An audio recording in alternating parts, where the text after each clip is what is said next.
Yeah. I'm going to start the next unit, which is of methods of for improving the voltage quality.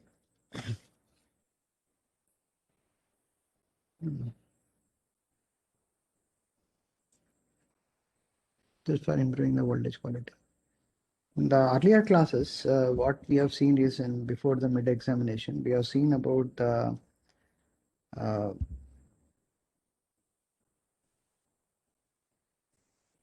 voltage sag, and then especially we have seen the voltage sag. But how does the voltage sag is influenced on the fault location, and then about the transformer. I mean, how does this the phase jumps will be there,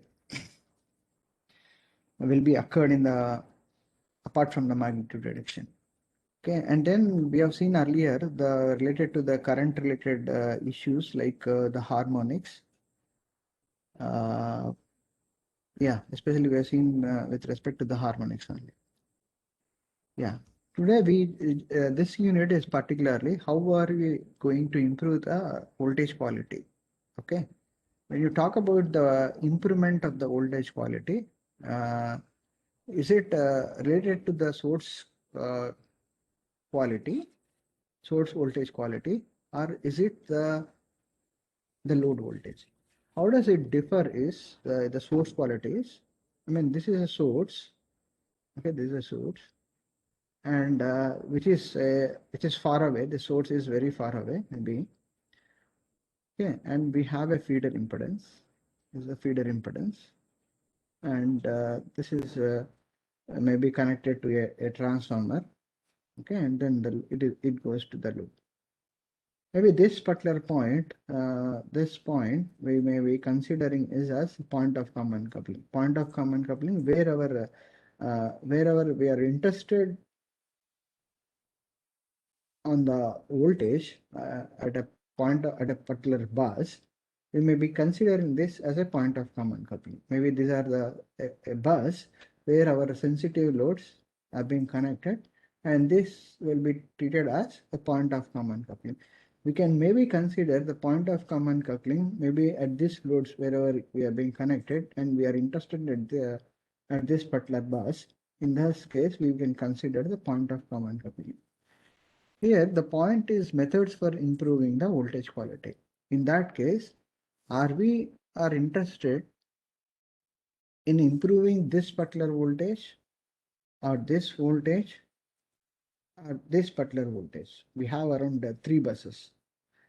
See, especially the quality improvement on the source side, on the source side, maybe you can say that at a generating station. At a generating station also, it is not improve this particular voltage. Only thing is we can have a governing control where we can regulate the voltage and then the frequency also. With that we can control it. Okay, but even this voltage, we are not improving this particular quality. It is not in our hand also. It is at a generating system. Okay, we are not controlling the voltage quality at a generating level also. Even at the transmission level also, uh, as far this course concerned, we are not regulating on the transmission side voltage also, on the transmission side voltage also. We are very much concerned in this particular course of power quality improvement techniques at the distribution level, at the distribution level, at the distribution level. We consider this distribution level, or we are concerned this particular voltage, okay, or this voltage. It all depends on. Suppose if our sensitive loads are being connected at this loads, maybe the sensitive loads to the voltage variation, this is sensitive load, then we are interested to improve the voltage quality at this particular bus. Suppose if you are interested at the distribution level, maybe in the higher voltage level at this particular point, in that case, we are being interested at the distribution of this particular bus. Okay. If we are controlling the voltage at this particular point, if you are controlling the voltage at this particular point of maybe B, its point of bus is A. If you are controlling the voltage at B, then it doesn't mean that we are regulating this voltage at point A. Okay. If you are controlling this particular voltage at a bus B, that doesn't mean that we are improving the voltage of at a EA bus. We are only concentrated on this particular bus only. But when you are improving the voltage quality at this particular bus, maybe it has a very less impact at the bus of A. Okay, it having the impact, but not a very drastical change at this particular bus. There is only improvement in the B bus only. Okay, if you are improving the voltage quality. So the point is like if you are improving the voltage quality, it is particular. If you are improving the bus, if you are improving the generated voltage, then obviously at the downstream also it is having the much more impact also. If you are improving the voltage quality in the downstream, then it is improved in the downstream only, but not we are not going to improve in the upstream voltage levels. Okay. Yeah. Here, about this particular topic of the methods for improving the power voltage quality, these are the references. These are the references. Voltage quality enhancement using custom power devices by Ghosh, Arindam Ghosh, and Lechwich Gerard, and this one also. The power quality problems and mitigation techniques by Beam Singh and this Ambarish Chandra Kamal Adar. You can refer this textbook very much. Okay, I'll try to provide you the copy of that textbook also. You can please refer it also. I'll share this particular textbook only related to the content of the voltage quality alone. Okay. Yeah. The coming back to the voltage quality is affected is because of the voltage spikes or even the surges also. This is spikes are maybe because of a transient phenomena. Because of this transient, when you say about the transient phenomena, it may be of lightening or the static electricity and magnetic field and internal changes in the voltage. Okay, these are the causes for the voltage spikes. This is also related to the voltage related power quality problem. And then the flickers. Flickers is nothing but the voltage fluctuations also. This part you have seen in the introduction class. The flickers are used, wherever there is a rapidly fluctuating active and reactive power demand. There is, especially the induction arc furnaces, there is a very rapid change of a demand of active and reactive power that will be causes the flickers. And we have seen this sacs also, wherever there is a short circuit and then the overloaded starting off the electric motors also. Starting off electric motors. Okay, these are the reasons for the sacs. Coming back to the voltage swell, the one which is the load rejection, when you are not when your system is not connected load or anything like the power drawn by the load, if there is any rejection or any if the load is not accepting any load, then we can say that is a load rejection. But that too, the definitions of the voltage sag, which is says of the voltage variations pertain to the a 0.5 a cycle to the 1 minute. Okay, 1 minute. In that case only we'll be considering the load as a voltage swell. An addition of large capacitive kVAR to the system also, which will be having about the swell. This particular part of a single line to ground fault is also occurs a voltage swell also, but okay, one of the fault is it is also the single line to ground fault. Basically, if the fault has been occurred in the primary side, on the primary side of the delta Y connected ground form DYG transformer. Because of the type of the transformer connection only, the single line to ground fault is making out to a voltage swell. Okay, voltage swell. We need to figure out, especially the mathematically, how does this voltage swell is going to occur in the single line to ground fault. And then the notches is very well, it's the notches are due to the, we are seeing like whenever there is a commutating devices, whenever there is a transformation of the current from one leg to the other leg, and when we have the feeder impedance, then we'll be having the voltage notches. And then the fluctuations is also really well related to the flickers also. And then this voltage unbalance is basically uneven loading on the faces. The voltage unbalance is also has uneven loading in the faces. Because of that, we'll be having the voltage unbalance. And then the waveform distortion is basically this DC offset. Maybe if you have any DC kind of a loads, and then the harmonics, and then the interharmonics, and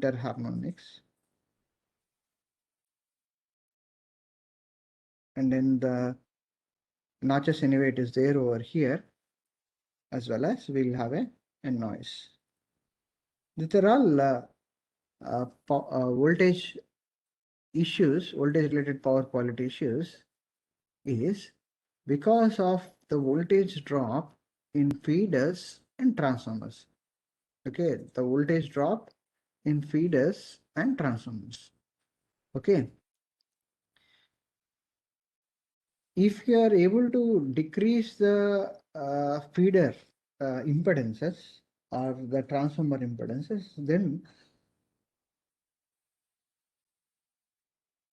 at some we can able to decrease these kind of the variations or the voltage variations in a system also. But in distribution system level also, they will try to make sure that the distribution impedance is very much lower also. They'll try to always learn, they'll try to see that the impedance offered by the feeder as well as the transformer are also very low.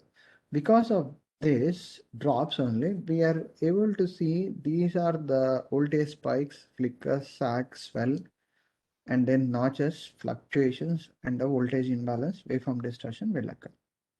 When you see about these things, the DC offset and harmonics and the interharmonics, these are all, as we are seeing, like the voltage versus the current distortion. These are the distortion is going to have because of the current drawn by the load. Maybe if you have a feeder impedance, and then the load is there. If you are interested in this VT voltage, the VT voltage is of the source voltage at this particular point, the Vs is equal to Vs minus of Is into Zs. This is basically, this current is, if you are able to make out, if I eliminate this harmonics, then there won't be any harmonic drop, then the VT will be very much sinusoidal. Even the interharmonics, even the DC offset, even the noise also, everything. Okay, I'm just making out how are we going to improve the voltage quality. Here we are going this particular unit which is related to the very much is the improve the voltage quality. Improve the voltage quality. Especially in this particular unit, we are going to see about the voltage quality improvement with respect to the sags alone, with respect to the voltage sags alone, but not the all other. We are not going to mitigate or minimize this other effects, other voltage quality related effects, voltage related issues also. We are trying to see that how are you going to improve this particular voltage sag by using a particular a device. Okay, especially this particular the waveform distortion. If I are able to make out a current, if I see that how I going to improve this kind of a uh, uh, mitigate the waveform distortion is if you bypass a current which is having a DC offset and harmonics, maybe if you use some kind of a current source, which is this current source is able to send a DC offset current plus harmonics, as well as the interharmonics plus noise, and then the notches also. Then the current which is this is the current, this is the I can say this is a compensator current which is of uh, the current which is sent by this compensator is DC offset, harmonics, interharmonics, noise and notches. In that case, the current is flowing through this is the source current which is of a current of a real current plus the reactive component of the current, which is a, maybe I can say this IP and IQ current which is flowing over this. Okay.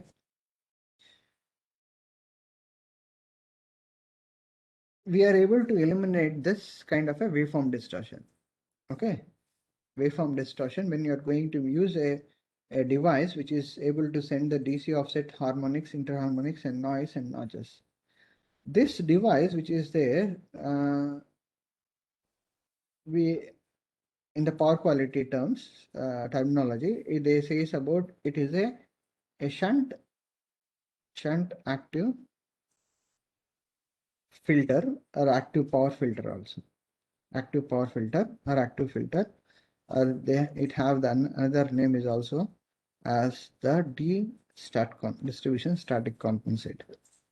With this, we can able to minimize the waveform distortion when you have the shunt active power filter. And coming back to this, the voltage imbalance. Okay, voltage imbalance is going to happen. I mean, I was mentioning this particular point in the earlier classes also. Okay, this is possibly you have a first is a ZLA and we have a ZLB and you have again a ZLC. Okay, and this is a kind of a connection.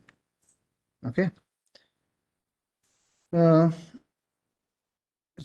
is not equal to ZLB and is not equal to ZLC. Then it says about it is unbalanced load. Then obviously, I mean, if you have unbalanced currents, then obviously if there is a feeder impedance over here, then at this particular point of VT, we have seen that there is a voltage unbalance in all the phases. In all the phases, maybe it is B phase and C phase and A phase. This particular problem we have seen there is a voltage unbalance also. One thing like we can make out using about the passive elements, that is R and L and C, such that you connect some kind of a compensator, Z compensator of A phase to this, and you can connect over here Z compensator of B phase, the Z compensator of C phase.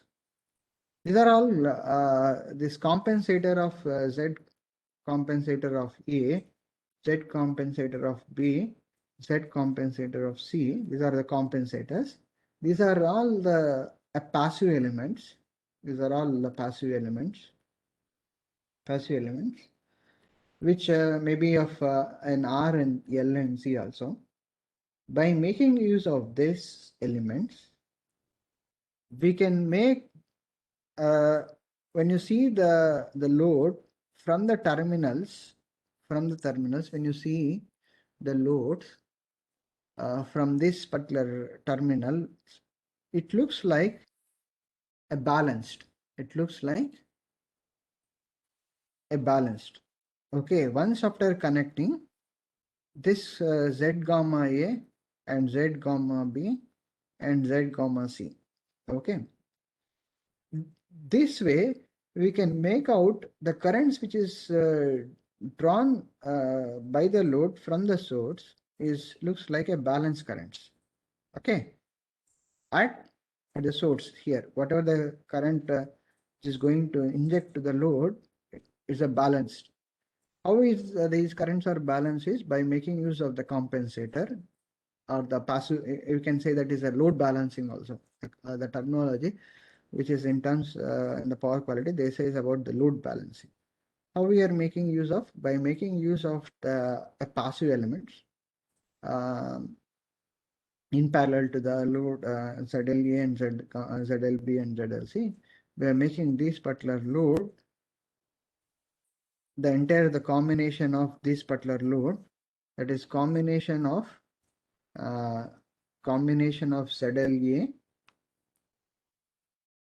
combination of ZLA and Z comma B and ZLB and Z comma C and ZLC comma Z comma C, we are making this balance. In that case, when you are make out the balance, we can able to eliminate the voltage unbalance. Okay. Voltage unbalance also can be eliminated. Or else we can make use of this particular device of D-STATCOM or a shunt active power filter, which is see when you take about the currents in especially this particular system.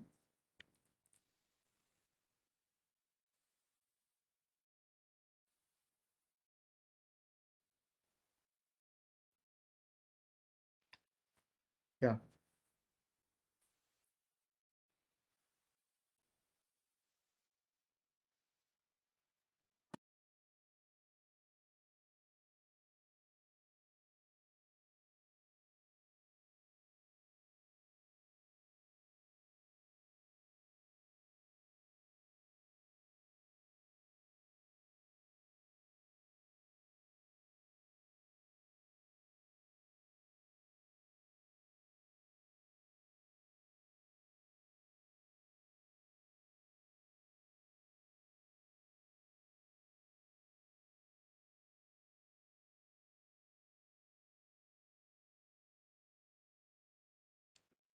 Yeah.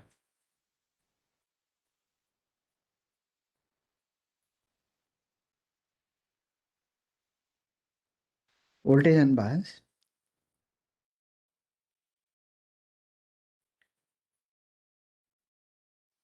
I'm just giving an examples over here, whichever I just uh, came to know of this. Okay.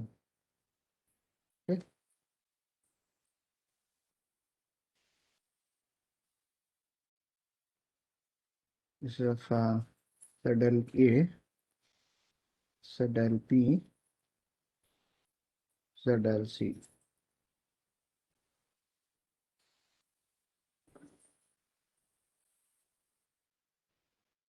Yeah, we have here VSA and VSP and VSC, and there is a feeder impedance. Okay. See, if you use any kind of a compensator, this compensator,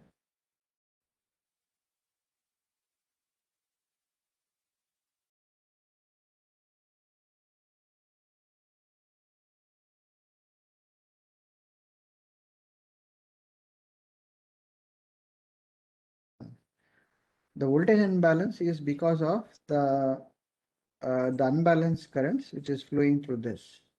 Okay, unbalanced currents flowing through this.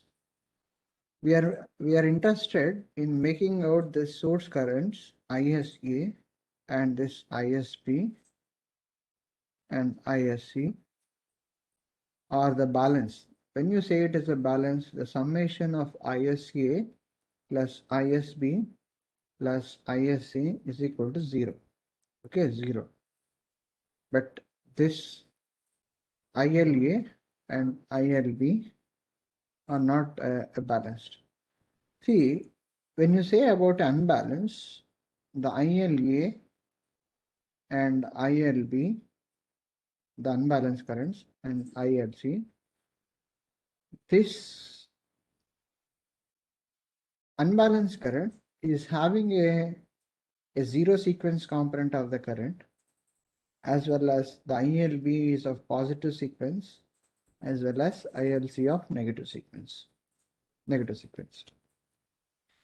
See, this compensator, if you try to make sure that it is going to supply that ILA zero, zero sequence, and ILC of negative sequence, then the current which is flowing from the source is only the positive sequence current. Is of A here. Okay, only the positive sequence. If you make sure that by your compensator, if you are allowing the zero sequence and the negative sequence, then obviously your source currents are balanced. Then obviously we can able to eliminate the voltage imbalance. That is, the voltage imbalance can be eliminated from the active power filter also. Active power filter. Okay. With this also, you can able to eliminate the voltage imbalance. But thing is, like we have been studying about one of a device which is of a series active power filter. Okay, series active power filter. What I mean, why we cannot able to use for the series active power filter or the voltage unbalance also. We try to see that point also in the next coming class. Okay. Next about the fluctuations. Okay. The voltage fluctuations as well as the flickers also. Especially this flickers and the voltage fluctuations are very much synonyms with respect to the flickers and the synonyms. But this particular improvement of the flickers and the fluctuations in the literature, they say is about a StatCom can be used. Okay, a StatCom can be used to eliminate the flickers and the fluctuations. But I'm very much not sure that this particular device can be used for the fluctuations.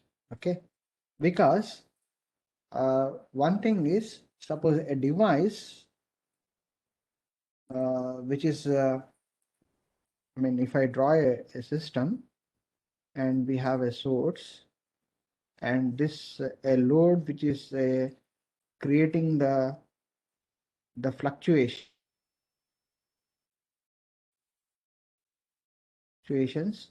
and then the flickers. Okay, maybe you can consider this induction heating also, or induction arc furnace also, or else arc furnaces. See, this is fluctuations is going to happen once the current of this induction arc furnace is going to flow with the feeder impedance. At this particular point of terminal voltage, we have been see these fluctuations or the flickers also. The definition says that when you see that the causes of the voltage fluctuations is because of the large loads caused by the use of the large loads having rapidly fluctuating active and reactive power demand. It's a rapidly means it is very a fraction of the seconds it is going to change. In that case, the device which able to connect to the system which is providing the rapid change of a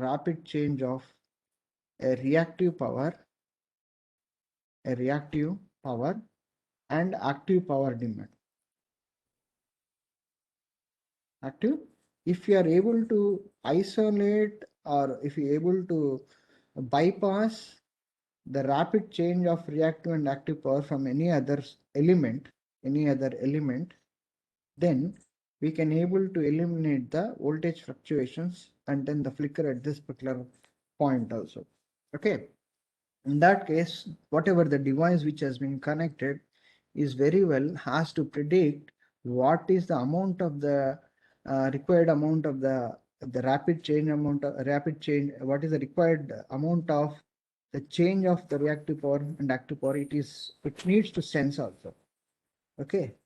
uh, okay, this particular device, if you want to eliminate the voltage fluctuation, this particular device has to pump the rapid change of reactive and active power demand, and this has to have the information about this particular current, what exactly required, uh, what I mean, what is the demand of this particular arc furnaces. We need to know that, but I'm not very sure that how they are able to make out the measurement of the reactive and active power.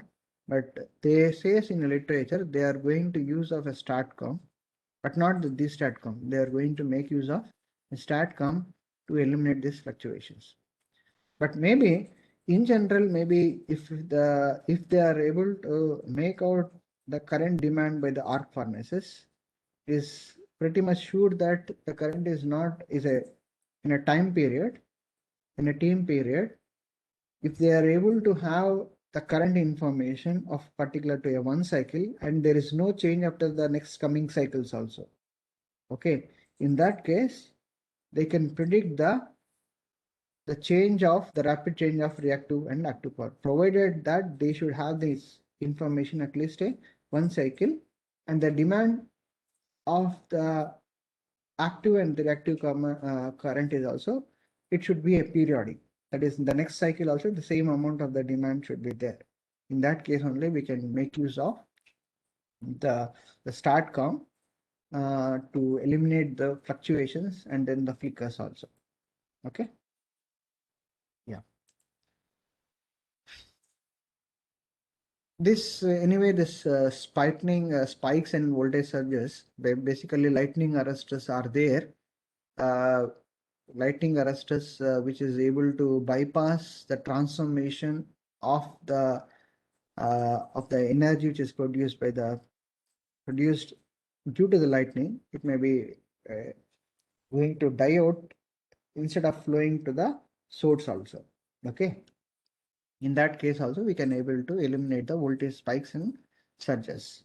Okay. Basically, one thing is, if there is a lightning occurred at this particular bus, okay, then we have a lightning arrestor at this particular bus. If you have a lightning arrestor, then obviously the power which is generated by the lightning, maybe the collision of the clouds, then obviously all the current is going to dry out in this way. There won't be any transformation of this path which is providing the high impedance path than your lightning arrestor. Then we can eliminate the voltage spikes and then the surges also. Okay. Coming back to this sags and then the swell. Okay, these are the things which we are being going to study in this particular chapter. In this particular chapter, methods for improving the voltage quality, especially the series active power filters. Okay, we are going to see about the improvement in the voltage or the improvement of the voltage sag and swell also, but not all other things. We have seen, I've been discussed about how does we can eliminate the voltage imbalance and then the voltage fluctuations and then the waveform distortion also. Okay. And then the flickers and then the voltage spikes also. But why can't we use the series active power filter, active power filter, filter to other quality to other uh, to mitigate the other voltage quality issues. Like, why can't this device, this series active power filter, in the literature it says about to use by voltage sags and swell only. Why cannot we use the series active power filter for the voltage spikes, for the flicker, and for the notches, and for the voltage fluctuations, and then the voltage imbalance, and then the waveform distortion? Why can't we use the series active power filter for these cases? Okay, we'll try to see that why cannot we use the series active power filter uh, for this voltage related quality issues. Okay, why cannot we use that? Before going to look into the aspect of why can't we use the series active power filter to other voltage quality issues, we look into the fundamentals of the requirement, what kind of the device is required to improve the voltage quality. Okay, it is talks about why can't what kind of the device will be used to improve the voltage sag and swell. One of the thing in our day-to-day life, we use a device which is of maybe we use a device of UPS, maybe the UPS, okay, which is a uninterruptible power supply, okay, power supply.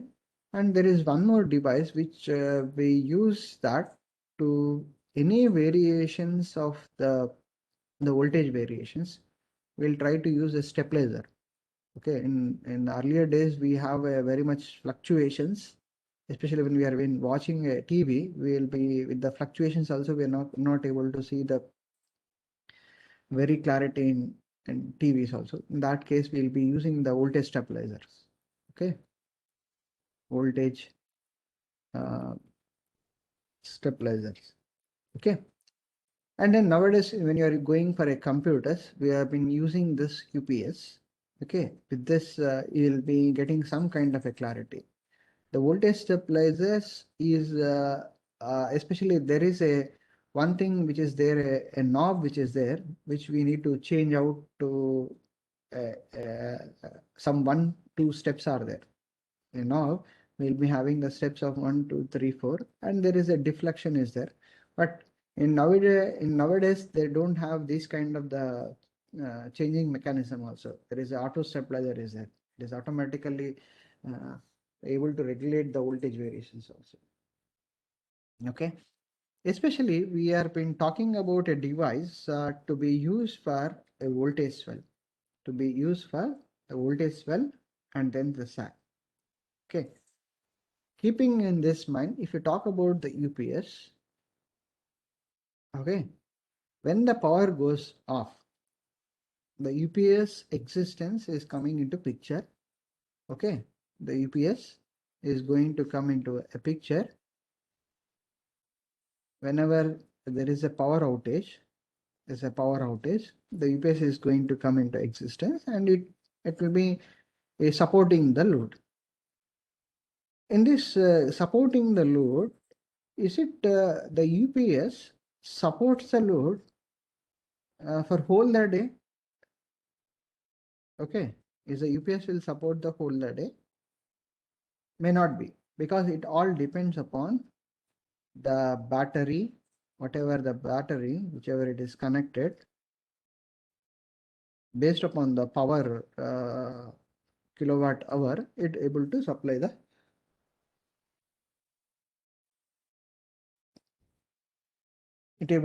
load. That means that this battery is supplying the some amount of the especially the real power only. Okay, anyway, at the required reactive power, it just like when you have a capacitor, charged capacitor, that itself is able to supply the required the reactive power. Okay, supply the reactive power. But see, having this in mind, I'll try to draw a phasor diagram, because now we try to understand like what kind of the device is used for the voltage sags. See, when there is a power outage, it's obvious like the UPS is required. The UPS is connected, the inverter which is there, which is connected to a battery, and this particular UPS is supplying the load also. Until unless the UPS will support the load, until unless the battery of the SOC, the state of charge is well within the limits. Okay, if it is state of charge is decreasing once after it is the UPS is supporting the load, then the battery cannot be supported. Okay, with that you can understand like the UPS is supporting the load by supplying the real power. Okay, now we'll try to see that when there is a sag occurred in a system, and there is a sag occurred in a system, then how does the uh,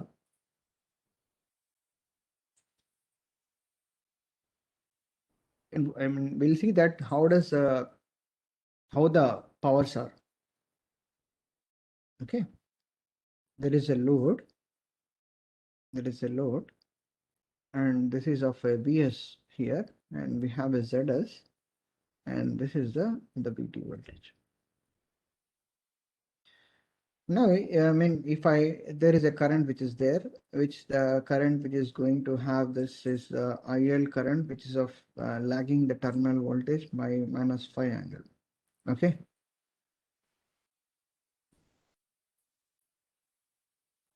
Then if I draw a phasor diagram, maybe I'm taking the reference as the VT. I'm not worried about this particular drop also. Maybe the VT is at this particular point.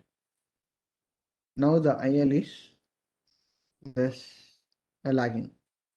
IL is lagging, which is of -5. Suddenly there is a fault occurred in this particular area. The fault has been occurred in this particular area. Then obviously the terminal voltage, I'll mention about the pre-sag conditions, the pre-fault conditions as 1, this IL1. Now the fault has been occurred in the upstream.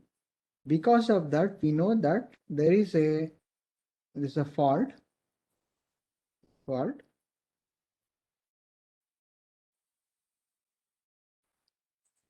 Okay, because of the fault, we know that there is a reduction in the magnitude in the voltage, terminal voltage. There may be the phase shift also, who knows it, because of the transformer or because of the impedance of the fault as well as the feeder impedance. The VT2 has come over here.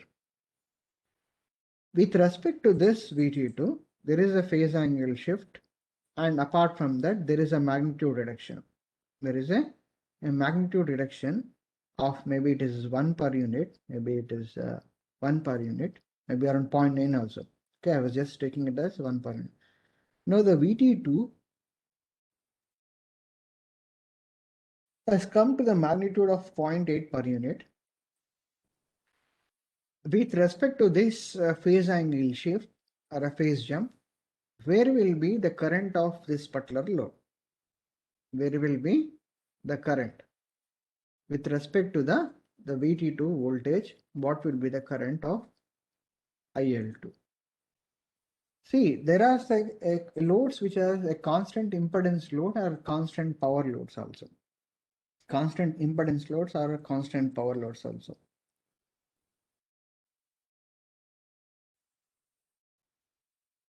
For this analysis, I am taking as a constant impedance load only. Okay. Then obviously the current which is of the requirement of the current of IL2, maybe the VT2, something like a Zn at an angle of 5 degrees. Then obviously what is going to happen is the VT2, which is of a phase shift of minus del. Okay, then what happened was there's a VT2 by Z at an angle of minus del and -5. There is some magnitude of current. then obviously because there is a reduction in the current of 0.8, then obviously the current is going to decrease.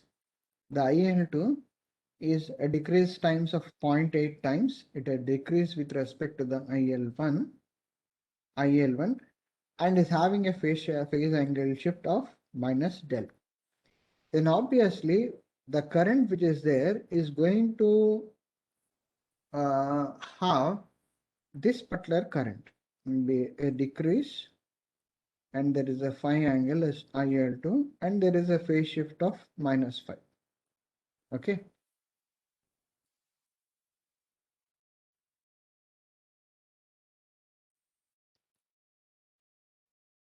Okay, these about the decrease in the currents also. Now, the load power, the PL2, which is of a VT2, maybe VT2 and IL2 of cos of the load real power. I'm just making out a load real power alone. Okay. A cos of phi, because VT2 has been taken as the reference. Okay. VT2 has taken as the reference. Maybe the QL2. I mean, this phi which I have written is by taking this the VT2 as a reference voltage. Okay. There is a magnitude reduction in the terminal voltage. Because of the magnitude reduction, the current is also decreased. Both are decreased also when you compare to the pre-sag voltage. The reactive power QL2 also, the VT2 into IL2 into sin phi. This also the magnitude has been reduced. Maybe around earlier to take a 1 per unit, maybe it is a all or 1, then it may be around cos phi. We can take another factor also. When you compare the powers, the PL1, that is equal to VT1 into IL1 of cos phi. In this case of deriving the PL1, the VT1 as a reference, and then the QL2, and then the QL2, which is equal to VT2. Sorry, this QL1. QL1 is equal to VT2 into IL2 of, sorry, just mistaken, VT1 IL1 of sin phi. These are the powers which is required by the load. Okay, when you compare the powers, the PL1 plus JQL1 is much higher than, not much higher, maybe higher than the PL2 plus JQL2.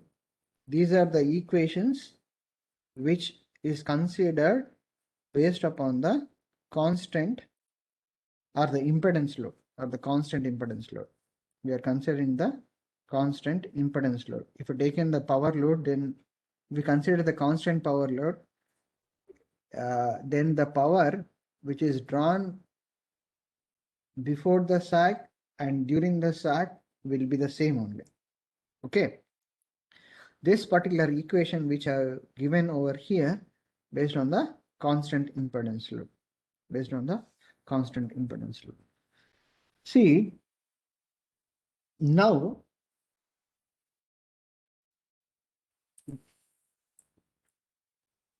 okay, I'll just make out the drawings again. This is a VT1, and then this is VT2, and we have a the IL1.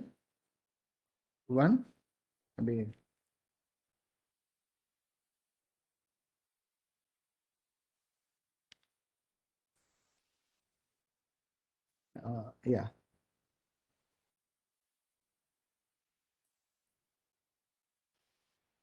IL may be of this,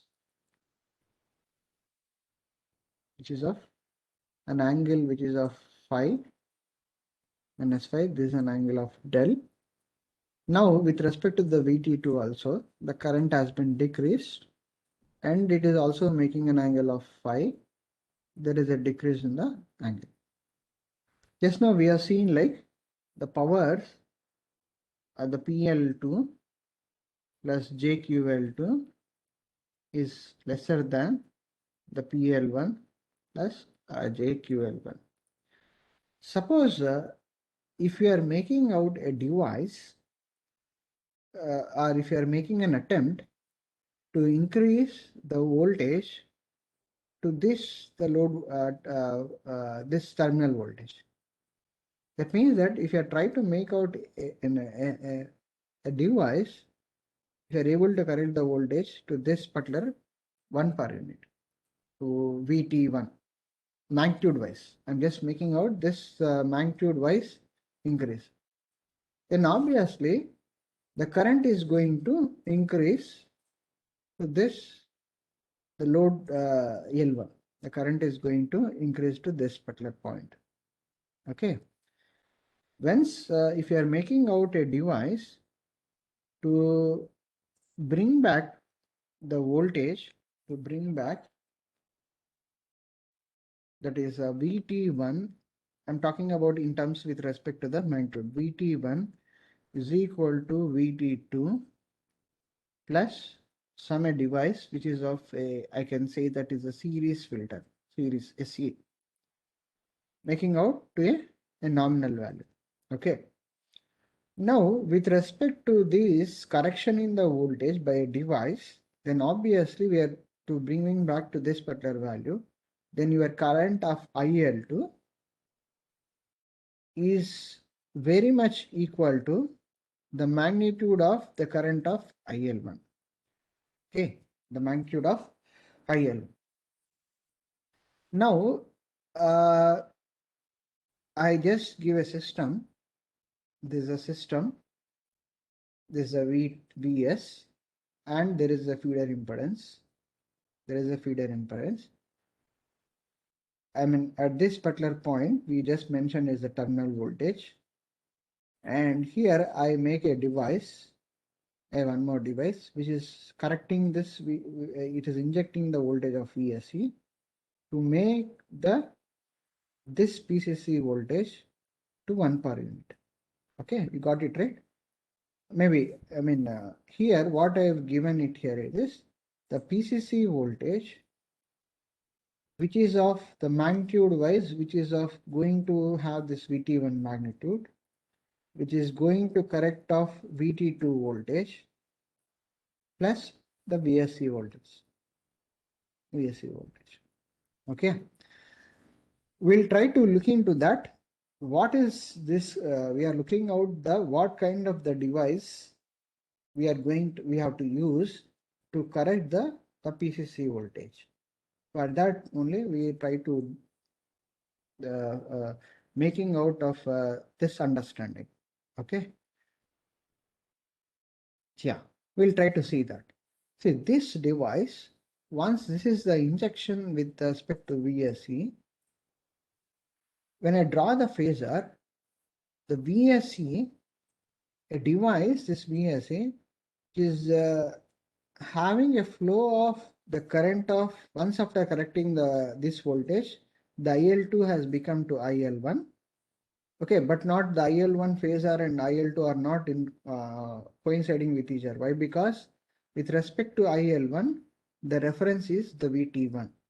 With respect to IL2, the terminal voltage, the PCC voltage has become to VT. This is the reference.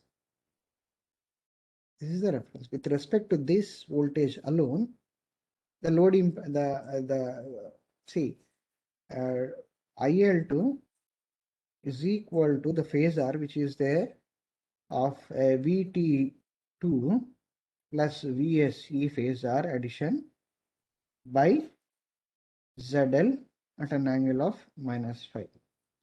Okay, why I'm trying to make was the IL2 is not in phase with the IL1. IL2 is a phi angle lagging with respect to this voltage. With respect to this voltage. Now, to find out what will be the power of the series active power filter. What is the power of the series active power filter? For that, the series injected voltage VSC, because now we are taking this as a reference only. This particular line as a reference only. In that case, the current which is flowing through the series active power filter is IL2, the new current. This is the current. That is the IL2 at an angle of -5. Because the VT2 voltage and VSC voltage, the VT2 voltage and VSC voltage are both are in phase with each other. VT2 voltage are in phase with each other. Why I have considered the in phases? We are increasing the voltage magnitude in the same phase whatever the VT2 is there. Okay, because of that, see, it is not like that. We can go for injection this way also. The injection can go by this way also, but we have been considering the voltage injection by a device is this way only. Here, why we are taking this way is to have the better understanding of what kind of the device to be kept over here to improve the voltage side. Okay, we'll try to see that in the next class, especially this power calculation. We'll try to see that in the next coming class. Okay.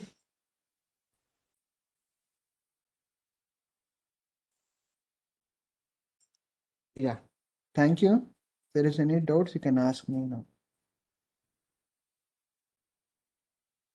Yeah. Okay, we'll meet in the next class. I mean, are you you got the presentation topics, right? Regarding the minor two, I'm asking. Yes, sir. Yes, sir. You are in the job or not? I mean, what I mean to say that your submission deadline is, and I think I remember that is April 3rd, I think so. Yes, sir. Okay, you have a 2 weeks of a time to submission. Okay, Okay, please sir. make sure that submission will be done promptly by 3rd. Okay. Okay, sir. Yeah. Thank you. Thank you.